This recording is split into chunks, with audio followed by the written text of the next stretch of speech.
여러분 안녕하십니까? 영하권의 맹추위가 전국을 덮쳤습니다. 절기상 입동은 지났다지만 겨울이 한 달이나 일찍 찾아왔나 싶을 정도인데요. 강원도 철원과 설악산은 영하 10도 아래로 뚝 떨어졌고 제주 한라산에는 첫눈이 내렸습니다. 내일 아침 서울은 영하 3도까지 떨어져 오늘보다 더 추워지면서 이번 추위가 절정에 이르겠습니다. 유현준 기자입니다. 오늘도 추위는 계속됐습니다. 평소 나들이 객들로 북적이던 서울 한강공원은 휴일에도 텅텅 비어 있습니다. 두툼한 외투를 챙겨 입고 목도리까지 둘렀지만 칼바람은 매섭게 파고듭니다. 많이 춥고요. 이렇게 추운지 몰랐으면 안 나왔을 것 같아요. 지난주만 해도 사람들이 몰렸던 자전거 대여점에도 발길이 뚝 끊겼습니다. 5분의 1 정도 줄었다고 봐야 돼. 영하권으로 떨어지면 한강에 놀러 나오시는 분들이 급격하게 줄어들어요. 더 분주해진 곳도 있습니다. 서울의 한 전통시장 순대거리. 하얀 김을 모락모락 피어내는 뜨거운 국밥이 추위 속엔 더없이 반갑습니다. 추워질수록 우리 같은 경우에는 뜻이다 보니까 매출이 좀 어려워집니다. 오늘 아침 서울의 최저기온은 영하 2도로 이틀 연속 0도 밑으로 떨어졌습니다. 바람도 강하게 불면서 체감기온은 더 낮았습니다. 현재 시간은 오후 1시인데요. 한낮인데도 강한 바람이 불면서 체감기온은 영하권 밑으로 떨어진 상태입니다. 북서쪽에서 내려온 찬 공기는 수도권뿐 아니라 전국 곳곳을 꽁꽁 얼렸습니다. 설악산 영하 10.8도, 철원 영하 10.7도를 기록했고 경기 파주 영하 6.4도, 경북 의성 영하 4.7도 등 중부지방과 남부 내륙을 중심으로 올가을 들어 가장 낮은 기온이 관측된 곳도 많았습니다. 특히 오늘 새벽 제주 한라산에는 첫눈이 내렸는데 작년보다 18일이나 빠릅니다. 찬 공기가 남하하면서 서해상에서 만들어진 눈 구름으로 인해 제주도 산지에는 올해 첫눈이 내렸고 기상청은 이번 추위는 내일 아침 절정에 이르겠고 화요일 낮부터 차츰 풀리기 시작할 것으로 내다봤습니다. MBC 뉴스 류현준입니다. 춥고 건조한 날씨에 바람까지 세게 불면서 화재도 이어졌습니다. 휴일 고속도로 곳곳에선 정체 행렬을 못 보고 앞차를 들이받는 등 다중 추돌 사고가 잇따랐습니다. 유서영 기자입니다. 도로에 소방차들이 늘어서 있고 건물 옥상으로 올라간 소방대원들이 회색 연기가 뿜어져 나오는 옆 건물을 향해 연신 물을 뿌려댑니다. 오늘 오후 5시쯤 서울 마포구 아현동의 고층 건물 주차타워에서 불이 나 2시간 만에 꺼졌습니다. 연기가 이제 점점 심해지면서 소방차들이 계속 더 오는 걸 보고 타는 냄새 좀 많이 났었습니다. 인명피해는 없었지만 14명이 대피했으며 일부 주차 차량도 불에 탄 것으로 전해졌습니다. 경찰과 소방당국은 정확한 화재 원인과 발화 지점을 조사할 계획입니다. 오늘 새벽 4시 반쯤엔 경기 광주시 초월읍의 한 이불 창고에서 불이 나 5시간 만에 꺼졌습니다. 다친 사람은 없었지만 근처 주민 2명이 대피해야 했습니다. 극심한 정체를 빚는 고속도로가 마치 주차장 같습니다. 버스 전용 차로에는 버스 여러 대가 비스듬하게 멈춰서 있습니다.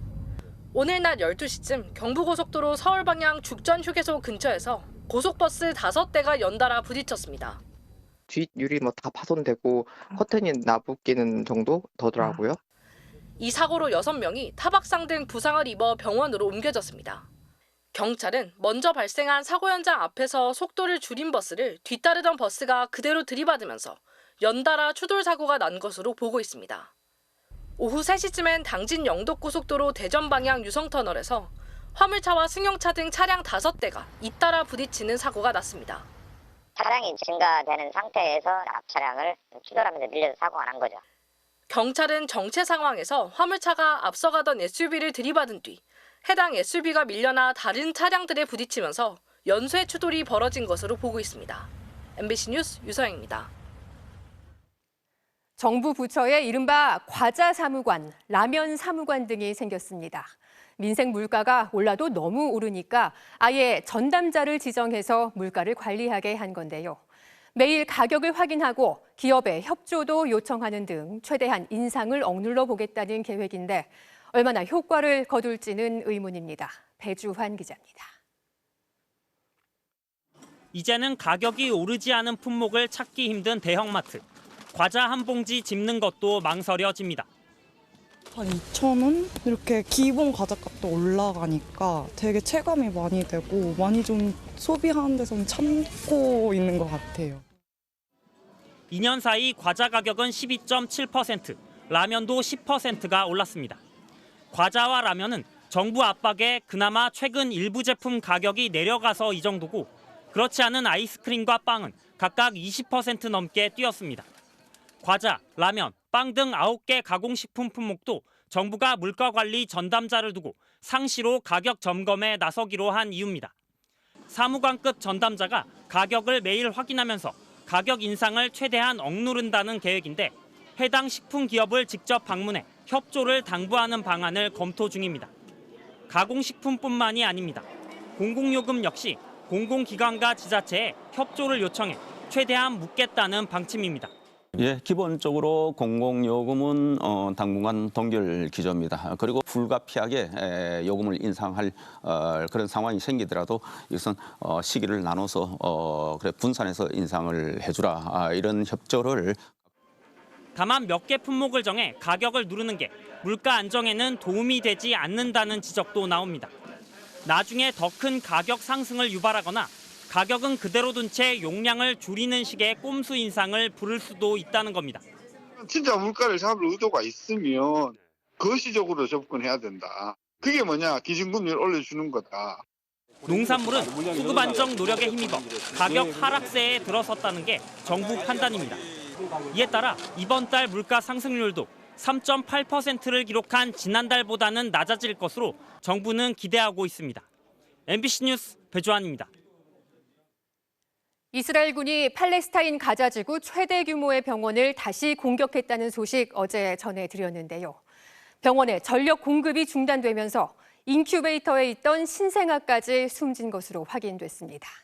유럽 각지에서는 전쟁을 끝내라는 목소리가 커지고 있습니다. 보도에 전재홍 기자입니다. 폭발 소리에 놀란 사람들이 쏜살같이 건물로 도망칩니다. 이미 병원 마당은 아비규환으로 변했습니다. 전기가 끊겨 인큐베이터의 산소 공급마저 중단되자 신생아 중환자실 운영도 멈췄습니다. 이스라엘군은 하마스의 은신처로 의심하는 알시파 병원을 포함해 미수가 2명 등 환자 5명이 숨졌고 아기들 수십 명의 생명이 위태롭다고 현지 민간단체는 전했습니다. Mainly in Shifa Hospital is horrible, and it was airstrike, especially on the fourth floor of the maternity unit. 이스라엘군은 주말 사이 지하 터널 한 곳을 포함해 모두 11곳의 하마스 전초 기지를 장악했다고 밝혔습니다. 그러면서 가자 지구에서 하마스가 통제력을 잃어가고 있다고 주장했습니다. 네타냐후 이스라엘 총리는 하마스와의 전쟁이 끝나도 가자 지구의 통제권은 놓지 않겠다고 강조했습니다. לא יהיה יותר איום מרצועת עזה על מדינת ישראל. וכדי להבטיח שלא יהיה איום כזה, כל זמן שצריך, צה"ל ימשיך לשלוט ביטחונית ברצועת עזה כדי למנוע טרור ממנה. 이슬람권 지도자들은 이스라엘을 격렬하게 성토하고 나섰습니다. 사우디 리야드에서 열린 이슬람 협력기구 특별 정상회의에서 사우디아라비아 빈살만 왕세자는 이스라엘이 가자지구 포위를 끝내고 인도주의적 지원을 허용할 것을 촉구했습니다. دعوة على الإفراج عن الرهائن والمحتجزين وحفظ الأرواح والأبرياء. إننا أمام كارثة إنسانية تشهد على فشل مجلس الأمن والمجتمع الدولي. 이런 가운데 유럽 곳곳에서는 종전을 외치는 목소리가 커지고 있습니다. 영국 런던과 프랑스 파리, 스페인 바르셀로나와 벨기에, 독일까지 주말 사이 수천 명이 모여 전쟁을 멈추고 인도주의적 해법을 모색해야 한다고 외쳤습니다. MBC 뉴스 전재홍입니다. 의사 수를 늘려야 한다는 정부와 안 된다는 의사들 사이에 줄다리기가 이어지고 있습니다. 의사협회는 의대 증원을 주장해온 서울대 의대 교수에 대해 징계 절차에까지 나섰는데요. 여기 OECD 통계 한번 보시죠. 우리나라 의사 소득, 전체 노동자 평균 임금의 최대 6.8배로 OECD 전체 회원국 중 격차가 가장 컸습니다. 그럼 의사 수는 어떨까요? 인구 1000명당 2.6명, OECD 최하위권으로 나타났습니다. 자세한 내용 박솔립 기자가 전해드리겠습니다. 개원한 의사의 연평균 소득은 3억 원에 육박했습니다. 봉직이, 이른바 월급쟁이 의사도 1억 8천만 원이 넘었습니다. 의사 전체 평균은 2억 3천만 원이었습니다. 작년 정부가 처음 작성한 공식 통계에서 의사의 고소득이 실제 확인된 겁니다. 그렇다면 의사는 다른 근로자들보다는 얼마나 더 많이 벌까? 경제협력개발기구 OECD의 최근 보고서에 답이 담겨 있었습니다. 병원을 개업한 전문의의 경우 전체 노동자 평균보다 6.8배 돈을 더 벌어 이번 OECD 조사 중 최대 격차를 기록했습니다. 월급쟁이인 봉직 전문의도 4.4배, 전문의가 아닌 일반의도 최대 3배까지 돈을 더 버는 것으로 집계됐습니다. 의사가 돈을 많이 버는 배경 중 하나로 단연 부족한 의사 수가 꼽힙니다. 의사 한 사람이 진료하는 환자가 많아져서 의사의 소득이 올라가고요. 특히 개원의의 소득이 빠르게 증가하면서 덩달아 대학 교수, 병원에 근무하는 봉직의 월급까지 올라가는 악순환의 구조를. 우리나라 인구 1000명당 의사 수는 2.6명, OECD 평균 3.7명에 한참 못 미치면서 일본과 콜롬비아, 멕시코, 튀르키예와 함께 최하위권에 자리했습니다. 서울 등 수도권에서조차 인구 1000명당 의사 수는 2.73명에 불과했습니다. 의사협회는 우리나라는 국민건강보험으로 전체 의사 소득이 반영되지만 사보험이 발달한 해외에선 의사 소득이 불투명하다는 통계상 문제가 있다고만 밝혔습니다. 의과대학 정원 확대를 추진해온 정부는 전국 40개 의대에게 정원을 얼마나 늘릴 수 있는지 전수조사한 결과를 내일 발표할 예정입니다. MBC 뉴스 박솔립입니다.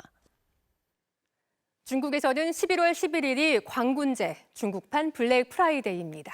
최대 쇼핑 기간인데요. 그런데 올해는 높은 실업률과 경기 둔화로 분위기가 예년만 못하다고 합니다. 중국 언론도 쇼핑 특수보다는 국산품 소비가 늘었다는 데 초점을 맞추고 있습니다. 베이징에서 이문현 특파원입니다. 지난 9월 말 출시된 애플 신제품 아이폰 15. 광군제를 맞아 출시 한 달 만에 900위안에서 최대 1,300위안, 우리 돈으로 23만 원까지 할인 판매가 진행됐습니다.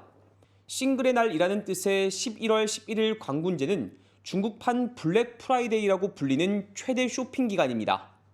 각 쇼핑몰들은 스마트폰 판매 1초 만에 거래액 1억 위안, 우리 돈 180억 원을 넘어섰다는 등 저마다의 성과를 발표했고 덩달아 택배 건수도 늘었습니다. 大概90%左右的订单都能在48小时内收到。我们的订单量已经达到了230万单。 한때 광군제 기간 중국 쇼핑몰들의 하루 매출액이 우리 돈 49조 원에 달한다는 발표도 있었지만 올해의 구체적인 매출은 공개되지 않았습니다. 청년 실업률 발표가 중단될 만큼 중국 청년들의 일자리 문제가 심각하고 경제 성장이 둔화한 상황에서 소비자들이 광군제에도 예년만큼 돈을 쓰지 않고 있다는 의견이 나오고 있습니다. 不是刚需的话，没有必要费那么大精力，有那时间干点什么不好？我觉得。 실제로 중국 언론 보도에 따르면 검색 엔진 바이두에서 올해 광군제 관련 검색량이 지난해 약 절반 수준에 그쳤고 미국 컨설팅 회사 베인앤컴퍼니 설문조사에서도 응답자의 77%가 지난해보다 덜 지출하거나 비슷한 수준을 유지할 것이라고 답했습니다. 중국 언론들은 광군제 15년 만에 국산품 위주로 소비 패턴이 변화했다고 보도했는데 数据显示，今年国货品牌全面爆发。 세계적인 컨설팅 업체 베인앤컴퍼니는 중국 거시경제의 어려움으로 중국인들이 소비에 신중하게 접근하고 있는 것이라고 짚었습니다. 베이징에서 MBC 뉴스 이문현입니다. 공항에서 항공기가 정비 문제로 지연되면서 만 하루 가까이 해외에서 시간을 버렸다면 항공사가 어디까지 배상해야 할까요? 항공사 조치에 미흡한 점이 있었다면 재산상 손해뿐 아니라 정신적 피해까지도 배상해야 한다고 대법원이 확정 판결했습니다. 박영회 기자입니다. 지난 2019년 9월 19일 추석날 태국 방콕 수완나품 공항. 새벽 1시 10분 인천공항을 향해 출발할 예정이던 아시아나 항공 여객기가 기체 결함으로 결항됐습니다. 항공사는 4시 20분이 돼서야 탑승 게이트에서 기다리고 있던 승객들에게 이 사실을 알렸습니다. 당초 인천공항에 도착했어야 할 무렵 승객들은 항공사가 제공한 호텔로 향했고 원래 출발 시각보다 22시간 넘게 만 하루가 거의 다 된 밤 11시 40분 대체항공편으로 방콕을 떠날 수 있었습니다. 추석 명절 일정이 틀어진 승객 269명은 항공사를 상대로 소송을 냈습니다. 법정에서 쟁점은 항공기 지연에 따른 재산상 손해뿐 아니라 정신적 피해까지 항공사가 배상해야 하는지 여부였습니다. 아시아나항공은 안전을 위한 정비 문제였고 2억여 원을 들여 승객들에게 숙박과 식사, 대체 항공편까지 제공하는 등 할 수 있는 조치를 다 했다고 맞섰습니다.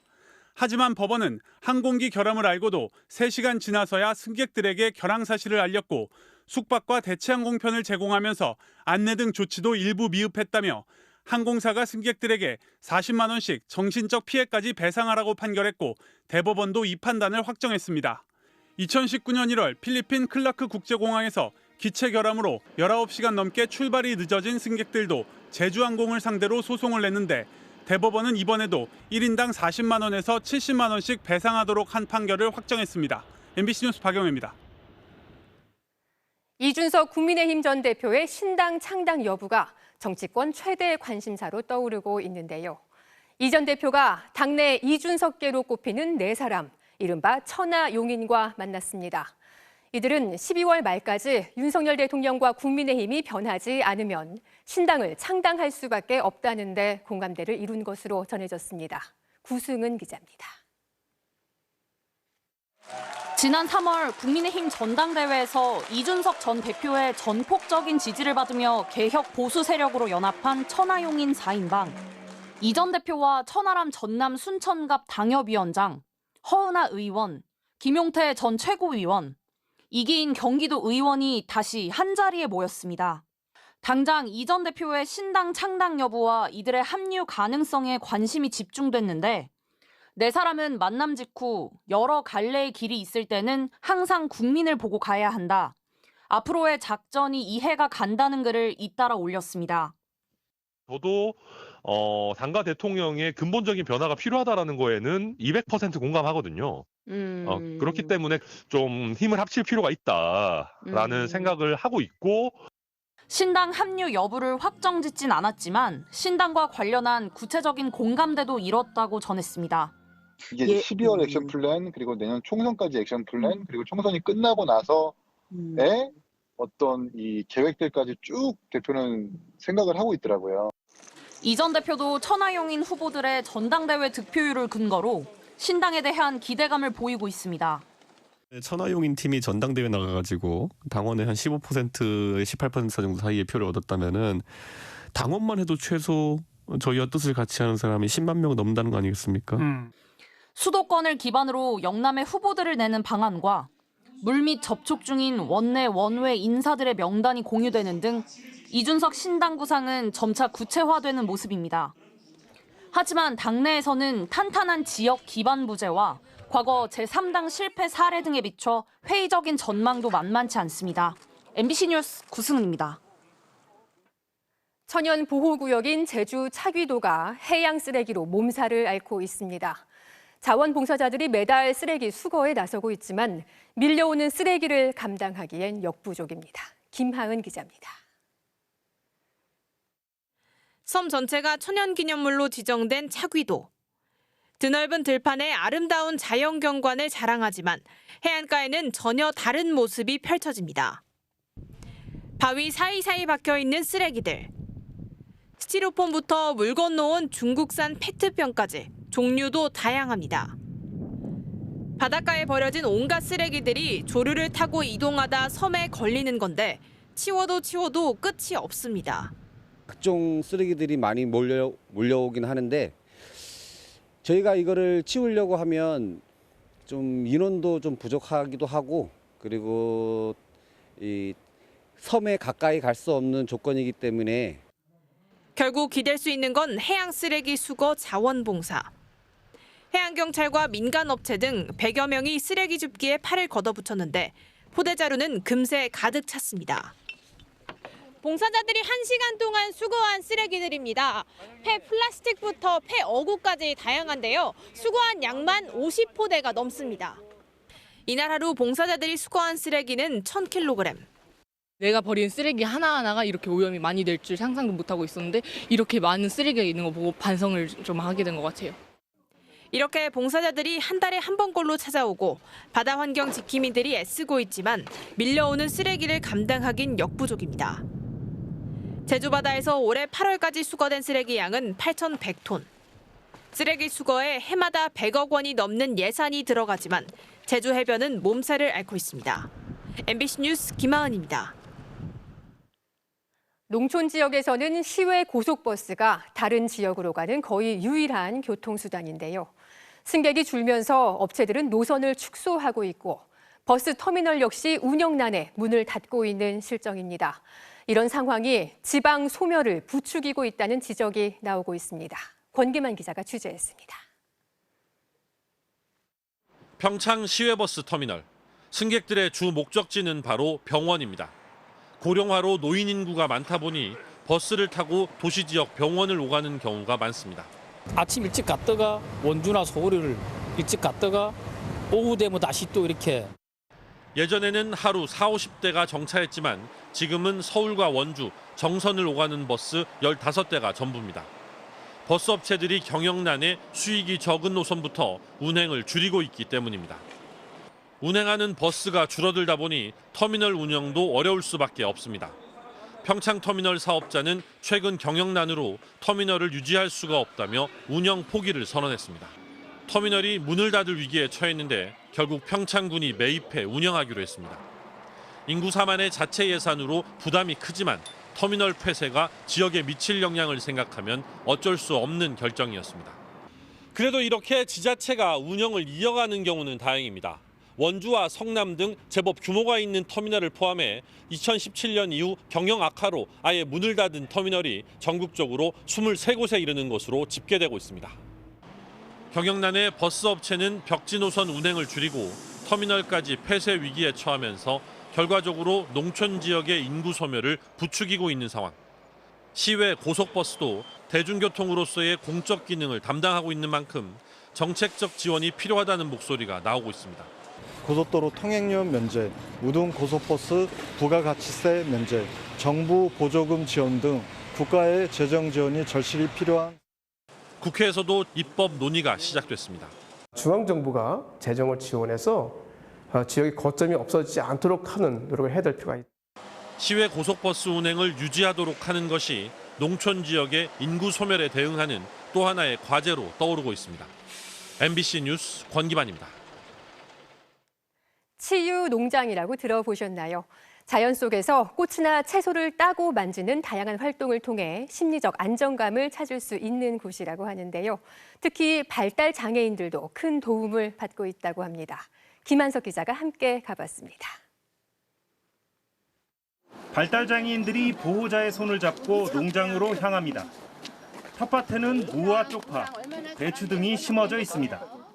요만한씩 뿌렸었죠? 네. 요만한씩 뿌린 게 무가 이렇게 자랐어요. 깻잎을 직접 손으로 따보고 식용이 가능한 메리골드 꽃잎도 가위로 잘라 바구니에 담습니다. 이처럼 꽃과 채소, 과일 등을 보거나 만지는 등의 활동을 통해 특히 발달장애인의 인지 능력과 정서적 안정감을 높이는 이른바 치유 농장이 주목받고 있습니다. 농업, 농촌 자원을 활용해서 농장에서 소재를 가지고 다양하게 할 수 있게끔 저희가 치유농업 프로그램을 개발해서 확산하고자 노력을 하고 있습니다. 실내 체험은 김밥 만들기. 강사와 보호자의 도움을 받아 당근과 고구마를 칼로 썰어보고 직접 딴 깻잎에 단무지까지 밥에 얹어 김밥을 말아봅니다. 자기들의 자존감이 좀 높아지고 스트레스가 해소돼서 삶의 질이 향상됐으면 좋겠고.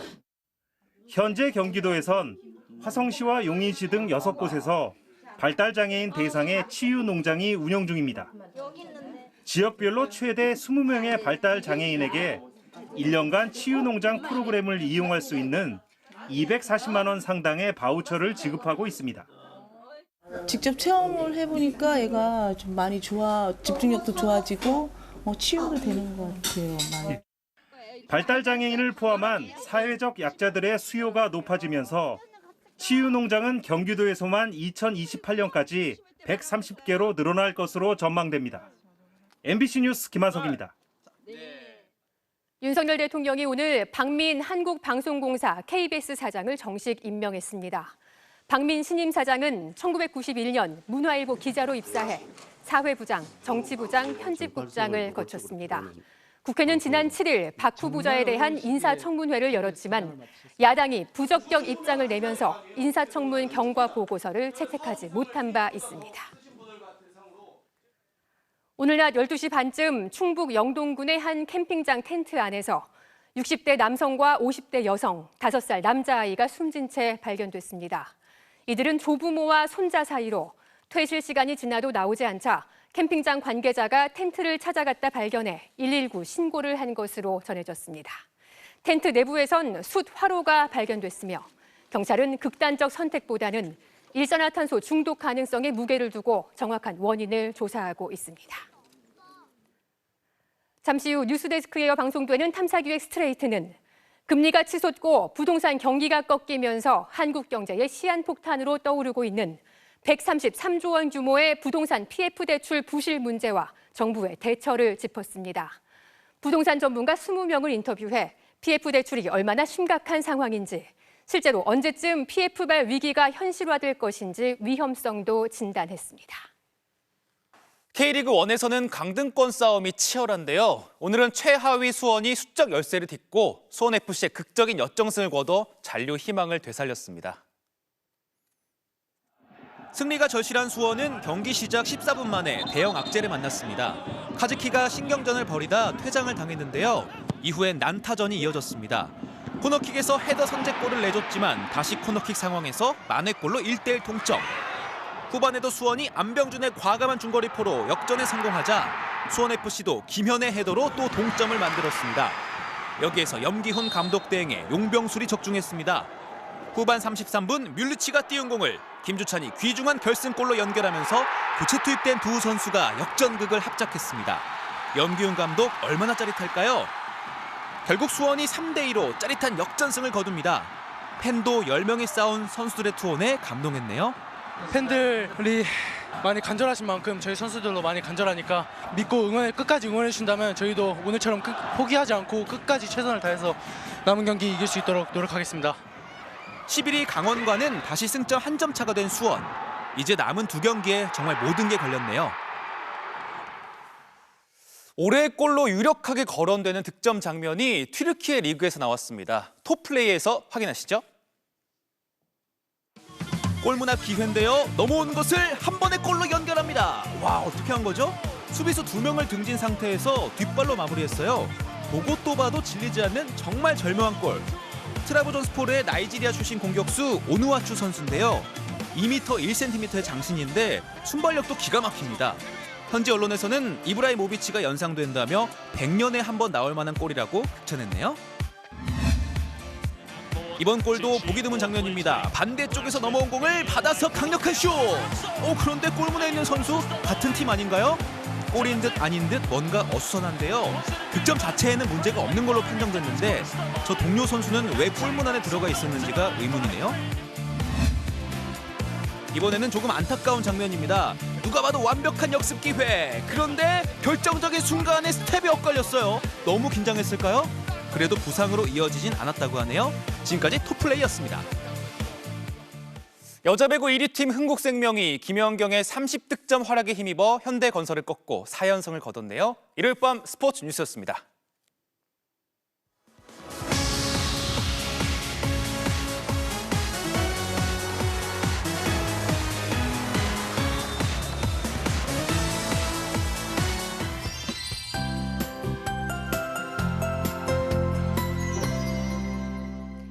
휴일에도 초겨울 같은 날씨가 이어졌습니다. 오늘 아침 강원도 광덕산의 기온이 영하 10.9도까지 떨어졌고 제주 한라산에는 첫눈도 내렸는데요.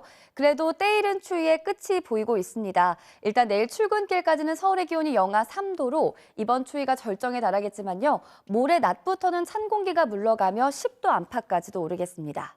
이후에는 평년 기온을 완전히 회복하며 목요일 수능일에는 한파는 없을 전망인데요. 대신 서울을 비롯한 전국에 요란한 비구름이 지날 걸로 보이고요. 이 비가 내리기 전까지 건조주의보 지역인 경상 해안지방에서는 불씨 관리에 각별히 유의하셔야겠습니다. 현재 북서쪽 차가운 바람결을 따라 서해상에는 비구름이 만들어지고 있는 모습이고요. 호남 서해안과 제주 지방의 강수는 내일 아침이면 모두 잦아들겠습니다. 내일 서울을 비롯한 전국의 하늘 대체로 맑겠고 해안가에서는 바람이 강하게 불겠습니다. 내일 아침 기온 보시면 서울과 대전이 영하 3도에 체감온도는 더 낮겠고요. 낮 기온도 서울이 7도, 대구가 11도 선에 머물겠습니다. 수능일 비구름 뒤로는 또 한 차례 찬 공기가 내려올 텐데요. 지난번처럼 강하지는 않을 전망입니다. 날씨였습니다. 일요일 뉴스데스크 여기서 마치겠습니다. 저는 다음 주말에 다시 찾아뵙겠습니다. 고맙습니다.